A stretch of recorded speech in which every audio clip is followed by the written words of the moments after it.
Hi, I'm Brown. And I'm Browner. But no, seriously, my name is Sai. And I'm Subhash, and this is our very first episode of our podcast. Wonderful. This weekend we watched Spiderman Into the Spiderverse, a very good film. What did you like about it so far? Actually, before we get into it, I would like to just warn anybody that hasn't seen the movie. This is like our quick spoiler warning. Oh, yeah. Uh, we'll just get right into it, so there's not gonna be Pause anything. it, get to your Netflix subscription, and watch that. Yep.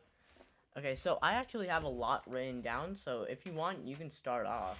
Dude, personally, what I loved is, first of all, I'm gonna get the obvious out of the way. The art style. The art style was full of vibrant colors. It was new and innovative.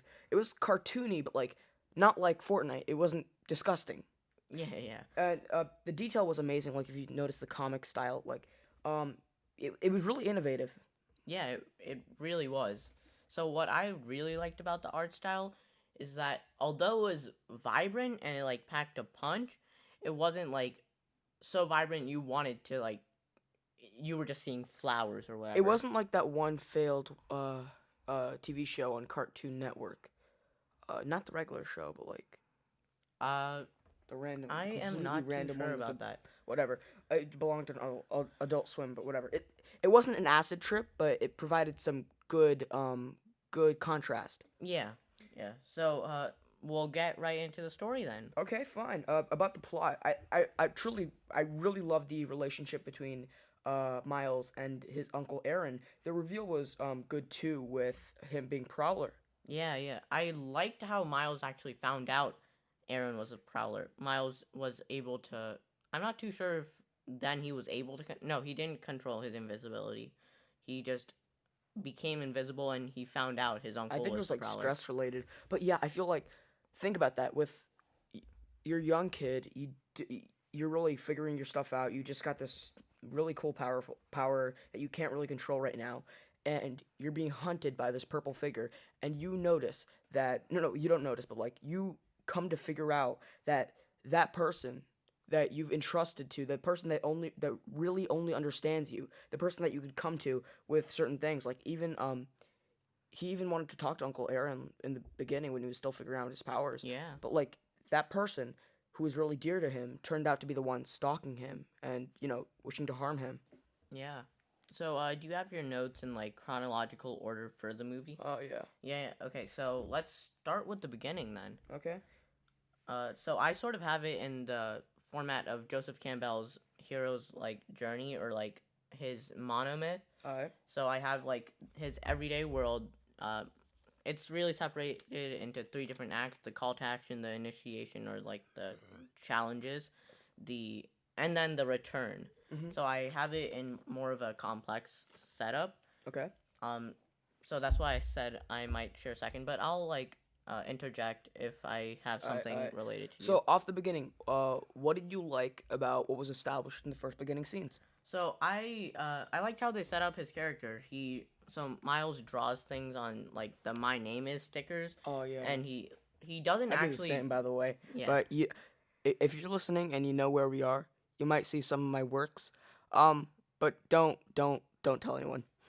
So Not very legal here. I like how it sets up the way Miles does his suit. Like it sets up. Oh, he's an artist. He likes to draw. He likes to make not really cartoons, but like cartoony, like Graffiti. Yeah. It's honestly like I feel like art is very symbolic in this universe, and you can really see that in the way especially I was just talking about his uncle Aaron, but even then, they went out to do graffiti by themselves because that was what they really bonded over, and I feel like art in such a innovative style, especially in the movie, is just it's an underlying theme here. Yeah. So Even with him yeah. painting in the suit, yeah, like you mentioned. Yeah. So so after we see him like drawing and he has his parents call him to get ready for school, we learn that he is going to a gifted and talented school. So that immediately shows that Miles. GNT? So that immediately shows that Miles is like a smart student. Yeah, and like we've seen is like when he was in the school, we've seen in the beginning scenes that he wasn't really acquainted with anyone. He was felt very much out of his environment. We've seen like one of the scenes where like he was getting so overwhelmed by the amount of homework and the stuff that he Yeah. had to do. Just like the montage of him getting as much work as he was He was getting. thrown into the deep end, really. Yeah.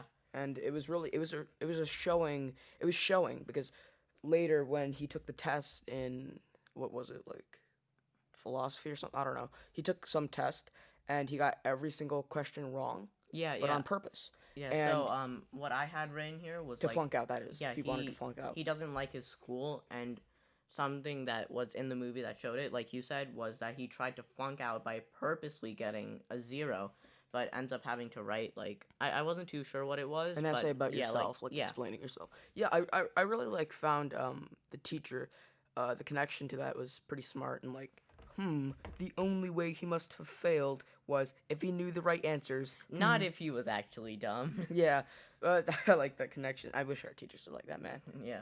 Oh no, Miss Campbell, I didn't get an F because I'm stupid. I got an F because I was testing the bounds of my intellectual capacities. Whatever. And another thing that they showed in the movie to represent how smart Miles was is the way they, like, so he was late to a physics class where he was learning about, like, quantum theory or Yeah. whatever, and the teacher says, "Oh, Mr. Morales, you're late," and he's just like, Time is relative. yeah, he's just like, Einstein said time was relative, so maybe I'm not late. Maybe you guys are just early. Honestly, that's an interesting way of looking at it, but as my uncle says, don't be a smartass. So, Miles' drawings, they're heavily inspired by Uncle Aaron, like his uncle. Yeah, and like Yeah. even in the setting, like the context of his his graffiti with extremely vibrant colors that I feel like in the beginning scenes with the abandoned subway station, when we saw it was such contrast to the dark colors, and same thing with the spider, but the art was really innovative, and it as someone who both live near the city, Yeah. and we see that art style a lot, and it felt very authentic. It didn't feel forced. Actually, where we live, there's this really, like, there's this white wall with, A great mural. yeah, and that's what that reminded me of when Miles finished his graffiti art in the abandoned subway. Oh yeah, 100. And like I feel Yeah. like the scene where he was being coached by Uncle Aaron. Mm-hmm. I felt like that emphasizes the bond. But then again, I really wish one of the things I wish that they improved upon was the bond with Uncle Aaron, and because I feel like if they stressed a bit how he was more alienated from his family and his true passion of art really came out with Uncle Aaron, and so much of himself and his expression was associated with Uncle Aaron. If they really stressed that, we would have much more emotional attachment to the Uncle Aaron character. Yeah. And yeah. when he died, it would have been much more devastating, and the reveal would be much more gut wrenching. And I really wanted that to be stressed, but I feel like it was still good. But Yeah, like, the movie's still good as it is, but if something like that were to have happened during the process of writing the movie would have been better. But it's still good as it is, yeah. 100%. And Yeah, and this is also where Miles gets bitten by the spider. oh, I love that little. I don't know. Oh yeah, one thing I noticed in that scene where he was bitten by the spider is the movements of the animation itself. It didn't feel forced. Like when he noticed the spider on his hand when he was about to take the picture, he just casually swatted it away. Yeah, it didn't feel like. I mean, What? Baka? A spider? it wasn't like, oh my god. Omae wa mo shinneyu. It wasn't like when Peter got bit by the spider. It Oh, wasn't yeah. like, oh no, I got bit by a spider. I'm feeling nauseous or whatever. It wasn't as visceral. Yeah. And that really, I don't know, it felt It good. changed things up, and if someone repeats something over and over and over again, then it isn't good. Like, so another example of this, not in Show, this don't movie. tell. Yeah, another example of this, not in this movie, was so the very first Spider-Man trilogy, the Sam Raimi trilogy. It showed how Peter got bit. It showed how Uncle Ben died. Yeah. And then in the Amazing Spider-Man duology, it showed the exact same thing. But in the Homecoming, like the new MCU series, Yeah. it like skips all of that because we know Spider-Man's origins. We don't need to see it again. Like, so Tom Holland. I mean, it would be better if they did something new with that, but I don't know. I didn't feel anything more. Yeah, I feel like maybe if they had a picture of Uncle Ben, sort of like in the Spider-Man PS4 game, it didn't say how Peter was bit or how Uncle Ben died. It already had happened. But it showed a picture of him and Uncle Ben. It indicated something happened, and that meant something to the Protagonist. we don't know how to word. speak. Whatever. I'm from India. What do you mean? Whatever. Protagonist. Yeah, the protagonist. Something else I really liked. I mean, this was included into the Spider-Verse, but it was also in the Spider-Man PS4 game. Peter isn't a new Spider-Man. He's been at the job for more than they said a decade. Yeah, and then we had to switch. He was Spider-Man for 12 years in Into the Spider-Verse, and he was Spider-Man for 8 years in what was it, in the PS4 game. Yeah. Honestly, one thing I really liked was it was so much more in this. It was more than we ever asked for. Like, they invented a whole new art style and everything. I know I'm getting really hung up on the graphics and everything. It just was really amazing. And in the plot, I mean, I loved the integration with the Spider-Verse characters. Like Peter Porker, I never thought we'd see him in a feature-length film. Yeah. I liked his. I actually have here a list of some of the quirks that each character has. Like Spider-Noir, he's in black and white. He has that 1930s detective vibe. Spider-Ham, he's overly cartoony in like this, not like in a bad way, but he has that Tom and Jerry slapstick feel to it. Like, or like the Looney Tunes type feel. Because in Looney Tunes you can see people just getting hammers or whatever out of literally nowhere. Yeah, I love that. And like with that one mech girl, I forget her name. It was like very Japanese. Penny Parker. Penny Parker. Yeah. A lot of Japanese inspiration with like the mech, the style, and everything. Backstory, and even like her own animation style. She didn't have her own different animation style. What happened basically was Penny Parker herself was heavily inspired by Japanese. I read a lot of manga. It seemed very kawaii or whatever. There was a lot of inspiration, and even with the Brooklyn kind of feel, like overall, like one of the best part of the things was like the soundtrack. What do you think about the soundtrack, Subhash? I think the soundtrack was incredible. Like in comparison to like the Spider-Man movies that I think would maybe like rival the soundtrack in this movie would probably be the Spider-Man PS4 game. Like, I know I said movies, but the Spider-Man PS4 game is more of a movie than like maybe the Amazing Spider-Man movies. Like, What do you mean? It has a better storyline and it's more composed. I could see it's more composed. I don't know about storylines. I think some parts were like tacky. I mean, but it was full of those tropes but it was great. It was good. Yeah. I just wish it was more. I don't want it to completely break the mold. I'm not expecting that, but I wish it added more. I wanted more substance, more flavor. Yeah. And one thing that I really loved is the integration of rap almost into this into the soundtrack, like Post Malone, and then we had Juice WRLD. They had really great artists that worked on this. Yeah. I feel like it was so New York like. I don't know. They just got the essence of Brooklyn in one little package, and it was amazing. So going back to the story, so I had explained what the everyday world for Miles was, and then now we're on to the call to action, which is the first act mostly.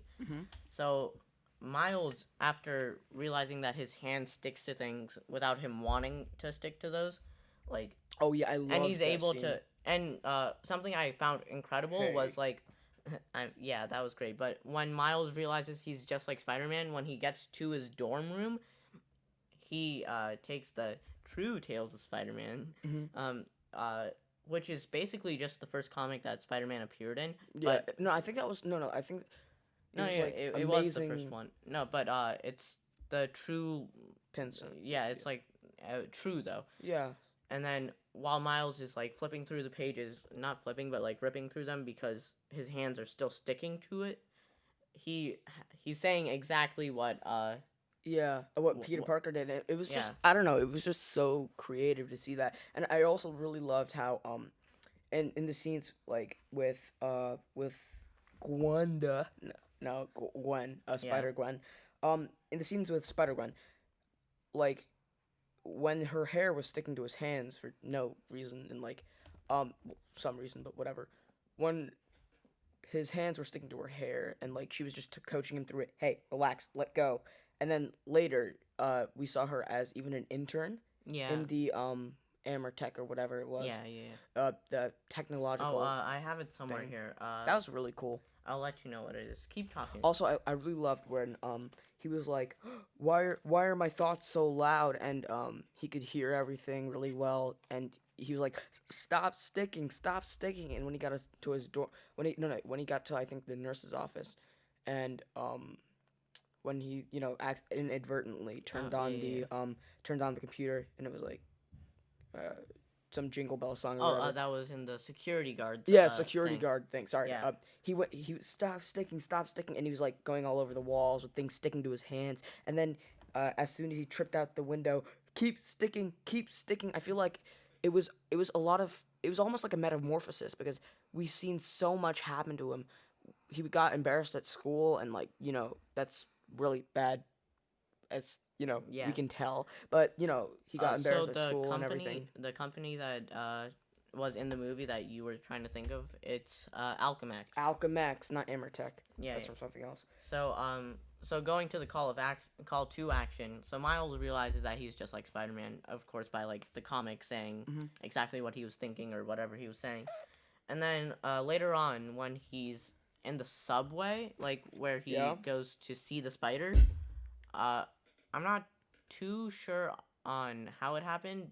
Like I keep forgetting this, but he somehow like not interferes, but like is a witness to Green Goblin and Spider-Man fighting. Yeah, he went back to the scene to look at the spider's body, Yeah, because to he see if it was a normal.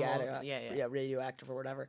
And I love that connection, and just the way it was portrayed. And I feel like killing off Spider-Man early off, like their official Spider-Man, Yeah. Peter Parker. I feel like that it was really unexpected, and it added substance to whatever. I mean, although it was unexpected, it's all part of Miles's yeah, actual of course, origin I story. really liked Yeah, it. yeah. And yeah, that was really great. And I feel like the more cynical version of Spider-Man being Peter B. Parker. Yeah. Yeah, I feel like him. He kind of transformed as this cynical kind of. I'm not one to talk, but kind of like a loser. Yeah. As we've seen in his credits. He got scared and everything. Yeah.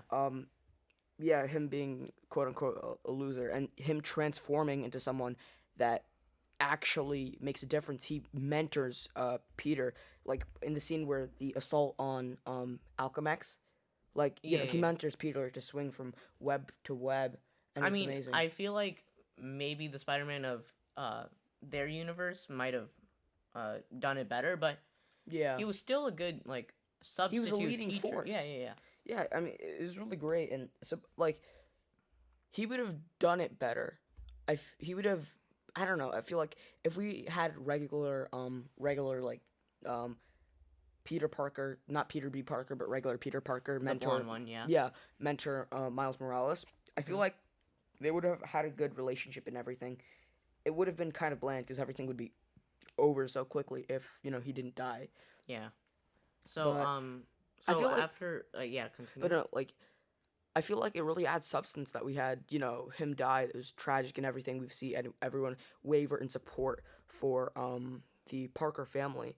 Yeah. And yeah. Actually, I have written here. So after the call to action, there's usually a refusal to the call, and this is when Miles refuses the call. He's like, "Oh no, I'm responsible for Spider-Man having died, so I probably shouldn't interfere or anything. I know New York needs a Spider-Man, but I shouldn't interfere. If he died, who knows how much more damage I would cause." Yeah, I mean I feel like that's more of a trope than anything, but you're 100% correct. And even in the part where all the Spider men and women gather in the scene where they all gather in Aunt May's shed, kind of super shed or whatever. Yeah. I feel like that general bit where he's getting so overwhelmed by everyone. Oh, can you rewire a hard drive while being shot at? Can you do this? Can you do that? Do you have super strength? Can your Can you knees get up? wobble to and fro? Yeah. Can you get out with every hit? And I feel like when that really overwhelmed him, and I feel like the part where he went invisible. No, when they all gave up on him. And then he just goes invisible and goes up leaves. the elevator thing. Yeah, I feel like that part represented he didn't give up. They gave up on him. And later in the scenes where no, later in the movie, When he's making a suit. yeah, no, not when he came to make the suit. Oh yeah. Yeah, he really went through a kind of he re-answered the call. He was like, he had a transformation which changed his perspective. That's another step, but that's like later on. Yeah. So I'm just gonna go quickly through all of the different stages that I have listed. So during Miles's refusal to call, he isn't able to do that, like jump off the building and try and like swing from a like web. Yeah. Yeah. So, but he isn't able to do it, and when he does do it, I saw like sort of a metaphor. It's like the letters saying it follows him down, showing that he isn't actually ready, because if he were to start being Spider-Man, it would just be a decline from there. Also that part with the leap of faith reference from Peter B. Parker. Yeah. I'm just gonna call him Peter Parker because the Peter Parker in the movie. Yeah, whatever. The one that survives, anyways. Yeah, so my next step is the supernatural aid or mentor. That's obviously going to be Peter Parker of the movie. He is the supernatural aid. It's supernatural because he's from another dimension. Yeah. I mean, I feel that's pretty justified. Yeah. So instead of 10 years of operating, like the Peter Parker of whatever universe they're in, the Peter B. Parker, he's been operating for 22 years. Yeah. Yeah. I feel like, I completely agree with you. And he actually has his own refusal to call. His call to action would technically be training Miles. Yeah. And then he has a refusal when he, like, thinks he's gonna do the Alchemax thing by himself. Yeah. He wanted to refuse any resemblance of them being a team. And as soon as he discovers he can go invisible and all this cool stuff, yeah, I felt like he really saw more potential in him. Yeah. He wasn't he wasn't just some kid that kept on getting in the way. And when he was an asset. When all of the other Spider-Men and women tried, like, just gave up on Miles, he was like, "Oh no, look, he can turn invisible. Look, he can shock. Not on Will. But then, he was still standing up for him. Yeah, he was still standing up for him, and I feel like really taking Miles Morales under his wing was I feel like a pretty cool thing to see.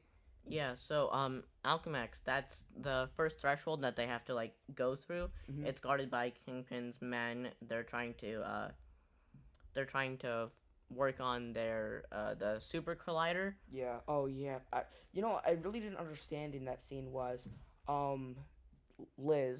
Liv or Doc Ock or whatever. Yeah.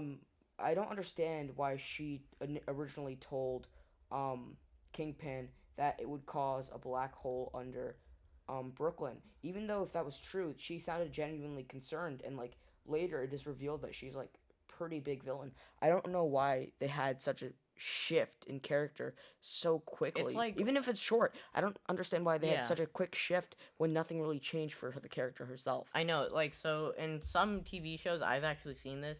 If there's a secret that is amongst a certain characters, and there's that, and we're only watching those characters, they still act as if that secret hasn't been like found out yet. Like, yeah, but Kingpin ought to know. Like, yeah, like he didn't even shrug when she came back and said, "Actually, there are 3 Spider-Mans. You got bamboozled. Baba booey, habibi." So Spider-Man and Peter Parker and Miles, they get stuck in Alchemax. They have to escape. This is sort of the belly of the whale. Yeah. Like, yeah. Pinocchio reference. Haha. So Doc Ock is trying to kill Peter, and they can't see Miles because Miles. This is the first time he's went invisible. Mm-hmm. Yeah. That didn't make sense. Like, he went invisible. Yeah, it was in Yeah. public anyways. But actually, yeah, probably. Yeah, And then the scene in the cafeteria. mhm. Literally I love that every scene in the single cafeteria. every single scientist just pulls out like a gun or a knife or whatever. They just pull out like kind of. I don't know if any of you Tokyo Ghoul fans are out there. They had these like nothing part of them was like weapons and stuff. Like, they had briefcases. They had their books. They were eating or It studying. was sort or of like the whatever. Looney Tunes thing. They just like Actually, took it out of their pocket. I don't know how many Tokyo Ghouls fans are out there, but like it's kind of like what's that one thing where they pull out a I don't know. I didn't Kagani, watch that. like no, a fallen ghoul's Kagani. Let him know in the Kink comments. or whatever. I don't know. I think it's called King So or something. I don't know. so that's the first Tokyo act. Ghoul fans, fact check me. So that's the first act completed. We're now on Their briefcases turned into weapons. we're now on the initiation where like the Miles has his road of trials. Yeah. And the first one is when they like this is immediately after they escape Alchemax. It's where Miles is trying to learn how to swing. Yeah. It's like I love that scene. I feel yeah, like it's sort of like a bonding moment.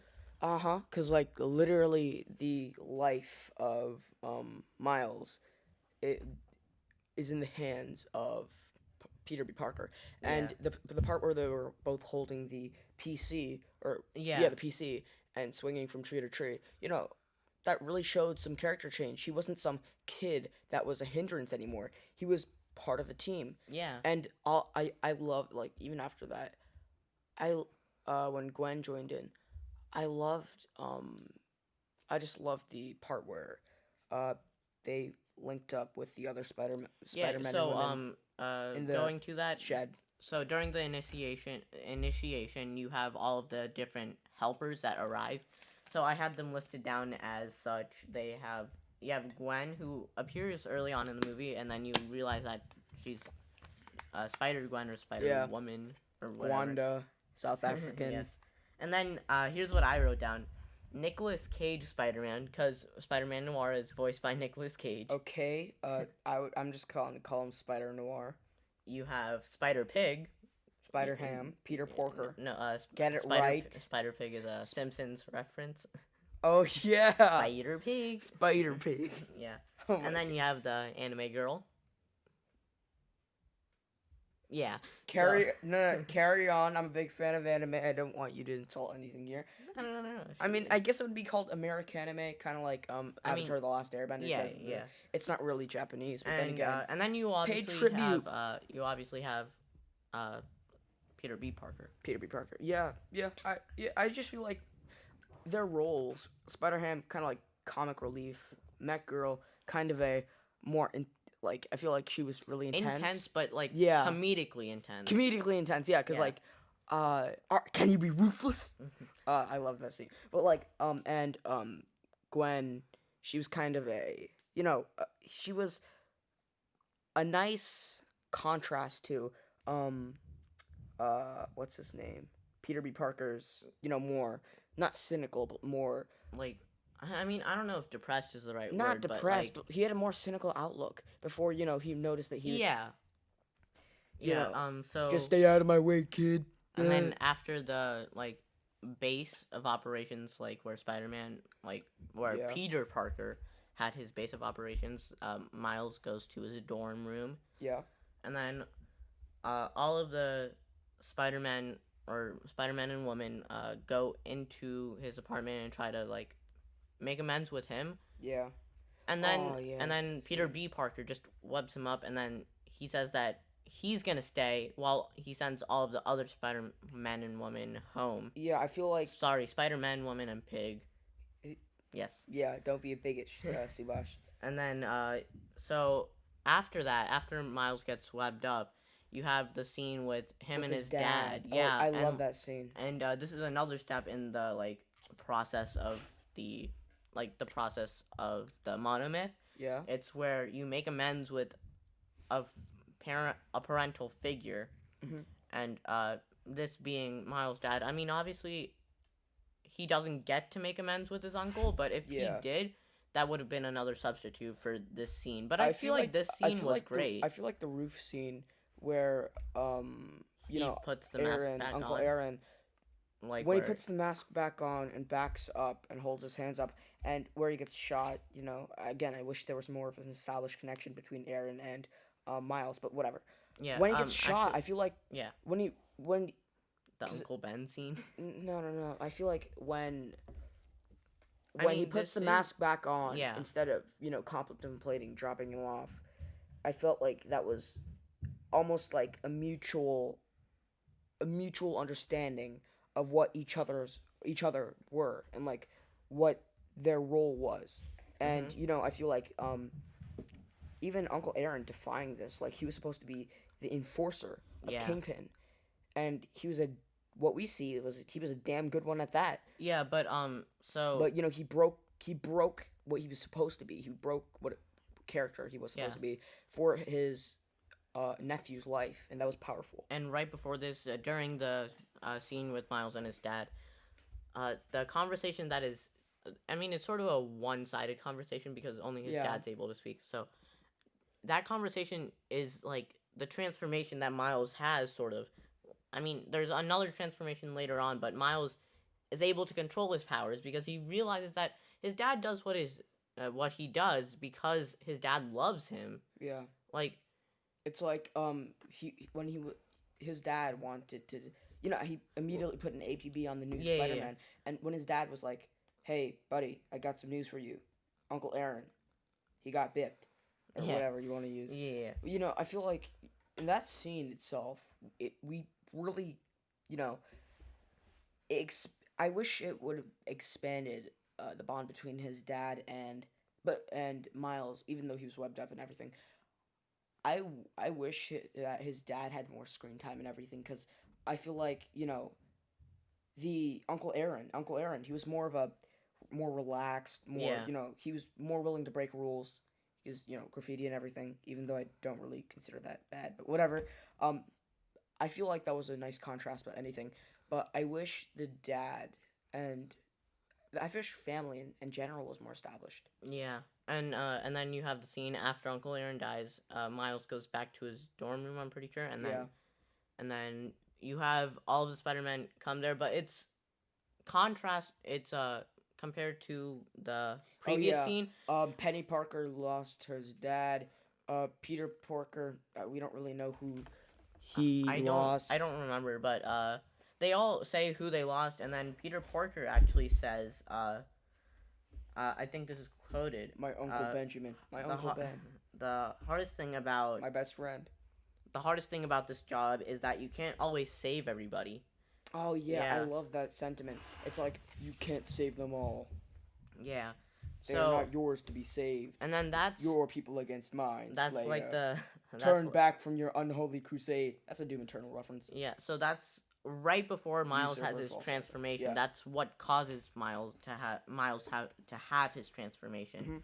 Mhm. So that's what Miles realizes for his transformation, and I've said transformation 15 Like times in that. many more Yeah. times, bro. Yeah, and then But yeah, you're right. It's a transformation, but that word is overused. so he's able to control his abilities, and he's reborn, but not literally or like I mean, if it he's was not. literally, it would very weird. It would be Yeah, very so weird. he's reborn as a new Spider-Man, his like own Spider-Man. Yeah, that's very symbolic. Where he paints the Peter Parker's one of the Peter Parker suits black, and I feel like that was really when he became more of his own person. And then you have the return threshold, where Peter refuses to return to his world because he doesn't know that Miles is actually ready.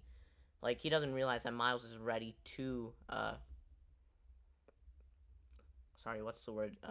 To be there for Brooklyn or New York Yeah, or whatever. that's Yeah. why that's why I honestly think that, like, when he was like, Miles, I'm staying behind, and when Miles was like, but you'll be here forever, and I feel like, I don't know, I feel like it was really a desperation thing.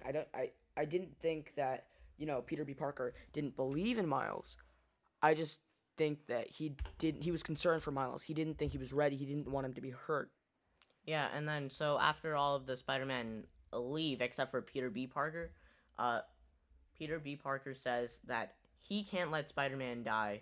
And then Miles says, this is quoted, neither can I. Because Miles he believes that he let Spider-Man die in the beginning of the movie. Yeah, he believes he's responsible because if he had been able to do something, maybe Peter hadn't died. Maybe this whole thing wouldn't have happened. Yeah, I feel like he carried a lot of hidden guilt there. And, when he was like, I feel like that sentiment that he wanted to save more people. And when he was like to his parents, Dad, how do you feel about Spider-Man? He's like, man, you know how I feel about Spider-Man. Don't ask me that shit again. No, but actually going to that, like at the very end, like between Miles and Fisk, after everyone's left, his dad's there. He's like, "Get up, Spider-Man. You got this." Like Yeah. his dad's opinion on Spider-Man has changed, and this is what causes Miles to get back up. And then he says his family's always there for him. Well, I don't think that exclusively is what I mean, caused me to get but up. that is a factor. Factor, yeah. And then Fisk says that his family's not going to be there for him, or whatever. And then Miles says his family's all, like, everywhere. And then he does the shoulder touch. Yeah. Shoulder / Venom touch. Yeah. I honestly feel, I don't know. This is kind of off topic, but I really wish we would have a Marvel movie in the eyes of a bad guy. Like, we almost had this through Venom, but Venom even there wasn't a bad guy. I wish we had a movie with like, some kid loves Spider-Man, becomes symbiote, gets somehow I mean, that's sort of what we had for hurt or changed by Spider-Man. And there was a attacks more Spider-Man. crappy version for Electro and the Amazing Spider-Man 2. He loves Spider-Man. He gets, like, electrocuted. They have that conversation, and then Spider-Man eventually fights him. And then, like, you have... No, but, like, not shitty. And Yeah, even in yeah. that, it's through the eyes of, I don't know. I wish we were, I don't know, but even then, we didn't have a real emotional connection Yeah. to Electro. I feel like if we assume our character to be a good guy, and then it's kind of flipped on us, well, sort of what... his morals yeah. are, conflicting with, I feel like when we notice the people that we care about, or, in this case, our main protagonist that we should be invested into, when the people that we care about start becoming, when they were really good people, when they start transforming into something that's less morally righteous or more opinionated, more angry, in Cobra Kai, the main character, the little Hispanic kid, I haven't watched that yet. Get out of here! No, you gotta watch Cobra Kai. I'll watch it. Yeah. But anyways, I'm just gonna call him, the main character in Cobra Kai. He started out as such a nice kid. He just wanted to learn karate because he was, he needed to defend himself against the bad guys, kind of like in the original Karate Kid. But whatever. He changes. We were emotionally invested in him, but he changes to be more arrogant, almost more cocky, more intense, which isn't a bad thing, but he became much more aggressive as a result of that. It's like by any means necessary, which is a very, very powerful form of extremism, because we can really see where the character's coming from. Even in Cobra Kai, we see our main character, the little Hispanic boy, get changed into someone who we wouldn't affiliate with. We get an eyes. We see the perspective of the quote-unquote good guy being turned bad. But it's not so black and white. It's more, we're emotionally invested in that person. Yeah. So his transformation feels much more personal. Yeah. Get what I'm saying here? Yeah. So after the return threshold, Miles... So this is the return actual, like... After the climax or whatever, there's the return, and then Miles... is supposed to be the master of the two worlds, and the two worlds that he's mastering is, being himself, being Miles, and then being Spider-Man. Yeah, Spider Kid. Or, yeah. Spider Teen. Yes. And then and then that's really it, and then you just have the theme of the movie where Miles says, anyone can wear the mask, you could wear the mask, implying anyone can be a hero, you can be a hero. I kind of disagree with that sentiment. I mean, obviously, yeah. There's gonna be Why are you so stupid? Not everyone has the power to swing web from web. Easy for you to say. Yeah. Actually, going back to the scene where Miles is in that spider base, not when he was making his suit, but like when all of the other spider people were there. Before all the other spider people were there, he wasn't perfectly reflected in the when Miles was looking at the actual Spider-Man suit. Okay. And then later on, when he's making his own suit, he's perfectly reflected. Like his face fits the mask. Oh yeah. I feel like that was just looked cool. I mean. I feel like you're kind of going full on English teacher here. The shades are blue to really develop the author's sadness. Yeah. No, but I actually think that's why they had that there. I mean, it's completely plausible. I mean, it's just in this case, I feel like that's a bit of a stretch, but yeah, I think it's plausible. And then there's the same thing, but so you had the in the beginning when Miles was falling, and then you have the same thing, but it's Woo when he's swinging through Brooklyn. Yeah. And then yeah. What about it? Do you think that was like a change or something? Oh yeah, so the that, like I said, it symbolized that if Miles were to be Spider-Man, then it would just be a decline. He would have needed someone to mentor him, and then he had someone to mentor him. Oh, 100%. And then the Woo, since it's following him going up, it shows that Miles is ready. If he were to like start saving New York, he would be capable of doing it. And then something else I like saw here, like in the final battle, is when Miles saved Gwen. It reminded me of when, like in the original 616 universe, when Peter wasn't able to save Gwen. Miles was able to, Peter wasn't. Yeah, there are always gonna be alterations between, the many multiverses, if you want to call them that, like quantum physics or whatever. I'm going to stay away from quantum theory because then I'll start, raving. But whatever. And then you have at the very end when that's what makes sort it more of normal. Miles walks up as Spider-Man to his dad. He does that awkward hug, but that's a great scene. Although it's awkward, Good it's job, great. Mr. Cop. This isn't a fake voice. This is how I really talk. Yeah, so it was a great scene. Yeah, it warms your heart. It warms your heart because you really see a great kind of. It was funny too. I mean, I just really like that scene. Yeah, so we rambled on about Spider-Man Into the Spiderverse for a good 40 minutes. Overall, what if you could rate it 5 stars or like out of 10? What do you out of 10? How would you rate it? So out of 5 stars, I would give it a 4.5. 4.5 sounds reasonable. Which would be a 9 out of 10. Yeah, I would give it. Actually, maybe an 8.7 out of 10. 8.7. Yeah, that seems more reasonable. I mean, 8.7 sounds good. I would really like to see. Like, I feel like they did something so new with this. They really had a lot of stress on them. They created an entirely new art style. It was definitely a risk with this entirely new story and everything. It's like never been done before. It's never been done before. It was so innovative. And it succeeded. Yeah.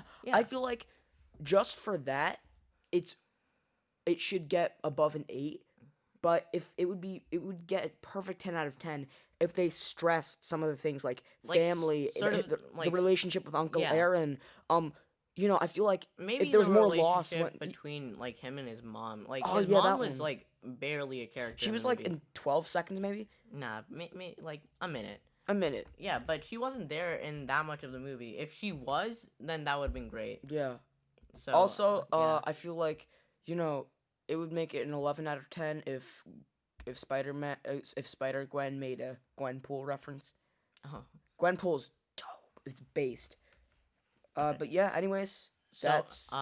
actually, I wanted to talk about something. Oh, really? Yeah, so so Unis Honest, made by Markiplier and Crank Gameplays, or like Mark and Ethan. Yeah. Yeah, that the Unis Honest channel, it died. Ended today.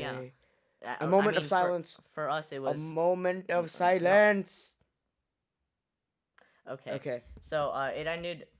for us at 3 o'clock, but obviously for them, since they're in Pacific Standard Time, it ended at 12 for them. Uh, Um, or maybe this was yesterday. Maybe it ended yesterday for you.